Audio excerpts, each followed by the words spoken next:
රජයේ ප්‍රවෘත්ති දෙපාර්තමේන්තුවේ ප්‍රවෘත්ති වාර්තාකරණය ඉන්ෆෝ නිවුස් ශීර්ෂ පාඨ ගම්පහ වික්‍රමාරච්චි දේශීය වෛද්‍ය විශ්වවිද්‍යාලයේ සමාරම්භක උළෙල ජනපති ප්‍රධානත්වෙන් සංවර්ධන ව්‍යාපෘතියක අරමුණ විය යුත්තේ ජනතාවගේ අවශ්‍යතා සම්පූර්ණ කිරීම බව අගමැති අවධාරණය කරයි. වැඩ කරන ජනතාවට පුළුල් රැකවරණයක් දෙන සම්මුතිය ශ්‍රී ලංකාවේ බලාත්මක කිරීමට කම්කරු ඇමති එකඟ වෙයි. කෘතිම සිංචන ශිල්පීන් සහ තරුණ නිෂ්පාදකයන් පුහුණු කිරීමේ පළමු අදියර කුරුණෑගලදී. කොවිඩ් රෝගීන් වාර්තාවීමේ අඩුවක් පෙන්නුම් කෙරේ. ගම්පහ වික්‍රමාරච්චි දේශීය වෛද්‍ය විද්‍යායතනය විශ්වවිද්‍යාලයක් බවට පත්කිරීමේ සමාරම්භ කුළෙල අතිගරු ජනාධිපති ගෝඨාභය රාජපක්ෂ මැතිතුමාගේ ප්‍රධානත්වයෙන් ඊයේ පස්වරුවේ කොළඹ බණ්ඩාරනායක අනුස්මරණ අන්තර්ජාතික සම්මන්ත්‍රණ ශාලාවේදී පැවැත්වුණා. මෙය ශ්‍රී ලංකාවේ 16 වෙනි විශ්වවිද්‍යාලය වන අතර ඊට එක්කර ඇති නව උපාධි පාඨමාලා සංඛ්‍යාව 7ක් වනවා. ඒ අනුව දකුණු ආසියානු කලාපයේ දේශීය වෛද්‍ය අධ්‍යාපන මධ්‍යස්ථානයක් ලෙස ප්‍රවර්ධනය කිරීමේ අරමුණින් 2021 මාර්තු 1 වන දින සිට ක්‍රියාත්මක වන පරිදි ගම්පහ වික්‍රමාරච්චි දේශීය වෛද්‍ය විශ්වවිද්‍යාලය යන නාමය යටතේ ස්ථාපනය කර තිබෙනවා. එමෙන්ම එක් කණ්ඩායමකට සිසුන් 50 දෙනෙකු බැගින් 2021 වසර සඳහා සිසුන් 350 දෙනෙකු ඇතුළත් කරගෙන අතර 2020 වසරේ පැවති අපොස්ස උසස් පෙළ විභාගයේ ප්‍රතිඵල මත මෙව බඳවා ගැනීම සිදු කෙරෙනවා.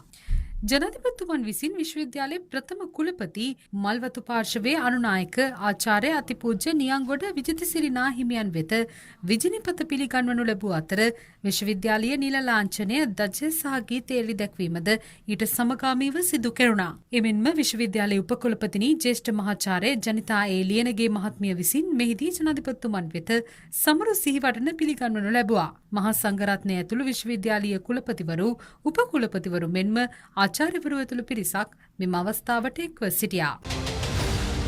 කුමන සංවර්ධන ව්‍යාපෘතියක් ක්‍රියාත්මක කළද එහි ප්‍රමුඛ අරමුණ විය යුත්තේ ජනතාවගේ අවශ්‍යතා සම්පූර්ණ කිරීම බව ගරු අග්‍රාමාත්‍ය මහින්ද රාජපක්ෂ මහතා පවසනවා. අග්‍රාමාත්‍යවරයා මේ බව පැවසුවේ පසුගියදා මුදල් අමාත්‍යාංශයේදී පැවති කොළඹ නගරයේ ක්‍රියාත්මක කිරීමට යෝජිත දුම්රිය ව්‍යාපෘතියේ පළමු අදියර පිළිබඳ සාකච්ඡාවට එක්වෙමින්. රථවාහන තදබදය නිසා දෛනිකව අහිමි වන රුපියල් මිලියන 10න් 50%ක් ඉතිරි කිරීම මෙම ව්‍යාපෘතියේ අරමුණ වනවා. මෙම ව්‍යාපෘතියේ මුල් අදියර යටතේ කොළඹ සහ තදාසන්න ප්‍රදේශ ආවරණය වන පරිදි ඉදිකිරීම සඳහා දුම්රිය මාර්ග 3ක් හඳුනාගෙන තිබෙනවා. ඒ අනුව රාගම සිට කොළඹ කොටුව හරහා කිරුළපන දක්වාද අනික් මාර්ගය මොරටුව පිළියන්දල නාරාහෙන්පිට හරහා කැලණිය දක්වාද තුන්වැන්න කොට්ටාව පන්නිපිටිය තලවතුගොඩ හරහා හුළුපිටිය දක්වාද ඉදිකිරීමට යෝජිතයි. මෙහිදී පිට පළාත් වලින් විශාල වශයෙන් ජනතාව මහරගම ප්‍රදේශය වෙත පැමිණෙන බව පෙන්වා දුන් අග්‍රාමාත්‍යවරයා කියා සිටියේ දැනට පවතින නගරයේ දැඩි රථවාහන තදබදයටද මෙම ව්‍යාපෘතිය හරහා විසඳුම් ලැබෙනු ඇති බවයි. ඒ අනුව කිලෝමීටර 21.5ක දුරකින් සමන්විත යෝජිත කොට්ටාව හුණුපිටිය දුම්රිය මාර්ගය සඳහා මහරගම නගරය ඇතුළත් කිරීම පිළිබඳවද මෙහිදී අවධානය යොමු වුණා. එම සාකච්ඡාවට මුදල් රාජ්‍ය අමාත්‍යවරයා හා නාගරික සංවර්ධන අධිකාරී නිලධාරීන් ඇතුළු පිරිසක් එක්ව සිටියා.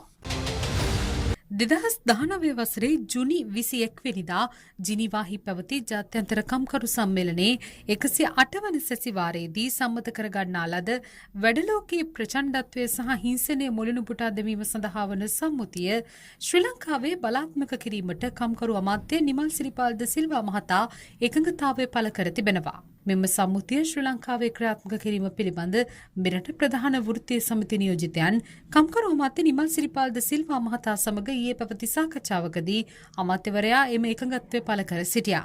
රජයේ සහ පෞද්ගලික අංශයේ සියලුම ආයතනවල සේවක සේවිකාවන්ට විවිධාකාරයෙන් සිදුවන ප්‍රචණ්ඩත්වයෙන් හා හිංසනයෙන් තොරව බියසක නැතුව සේවය කිරීමත් සේවයට යන අතරමඟදී සිදුවන යම් යම් හිංසනයන්ට එරෙහිව නීතිය තවදුරටත් බලාත්මක කිරීමත් මෙහි නෛතික අරමුණ බව මෙහිදී වෘත්තීය සමිති නියෝජිතයන් අමාත්‍යවරයාට පෙන්වා කෘතිම සිංචන ශිල්පීන් 200ක් පුහුණු කිරීම හා වාණිජ මට්ටමින් තෘණ නිෂ්පාදන ව්‍යවසායකින් 90ක් නිර්මාණය කිරීමේ සමාරම්භක උළෙල පශු සම්පත් කිරි හා බිත්තර ආශ්‍රිත කර්මාන්ත රාජ්‍ය අමාත්‍ය ඩී.බී. හේරත් මහතාගේ ප්‍රධානත්වයෙන් කුරුණෑගලදී පසුගියදා ආරම්භ කෙරුණා.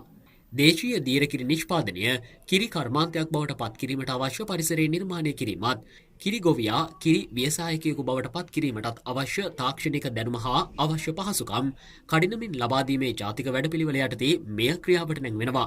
දේශීය කිරි නිෂ්පාදනය වැඩි කිරීම තුළින් පිටරටට ඇදී යන විශාල මුදලක් ඉතිරි කරගත හැකි බව පෙන්වා දුන් රාජ්‍ය අමාත්‍යවරයා මේ සඳහා අවශ්‍ය තාක්ෂණික දැනුම ලබා දීමට කටයුතු කරන බවද කියා සිටියා.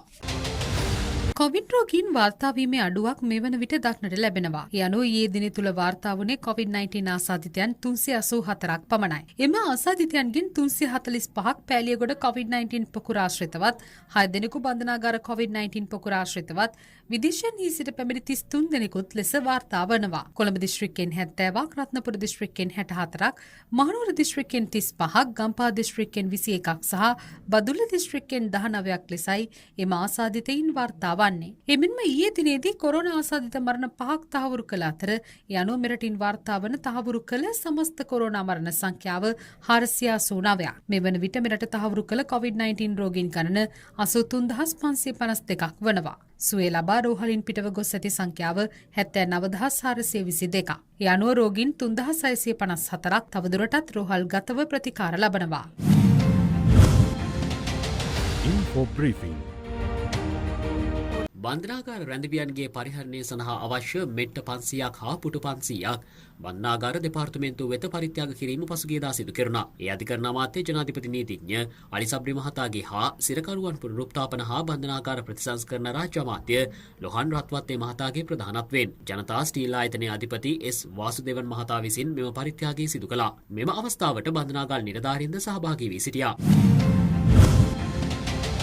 ලක්ෂපාන බලාගාරය සහ ඊට අයත් ජලාශ ආශ්‍රිතව පවුල් 350ක් පමණ මේ වන විට ලංකා විදුලි බල මණ්ඩලයට අයත් ඉඩම්වල සිය වාසස්ථාන ඉදිකරගෙන ජීවත් වන බව විදුලි බල අමාත්‍ය ඩලස් අලහප්පෙරු මහතා පවසනවා. තවද මෙම ඉඩම්වල නීත්‍යානුකූල හිමිකම් තවමත් ලංකා විදුලි බල මණ්ඩලයේ සතුව පවතින අතර දීර්ඝ කාලයක් තිස්සේ ජනතාව පදිංචි වී සිටින මෙම ඉඩම් පිළිබඳව සොයා බලා බලාගාරයට හෝ ජලාශයට හානියක් නොවන ආකාරයේ ඉඩම් ඇතනම් අදාළ පදිංචිකරුවන් වෙත නීත්‍යානුකූලවම පවරා දීමට කටයුතු කරන බව අමාත්‍යවරයා වැඩිදුරටත් සඳහන් කර සිටියා.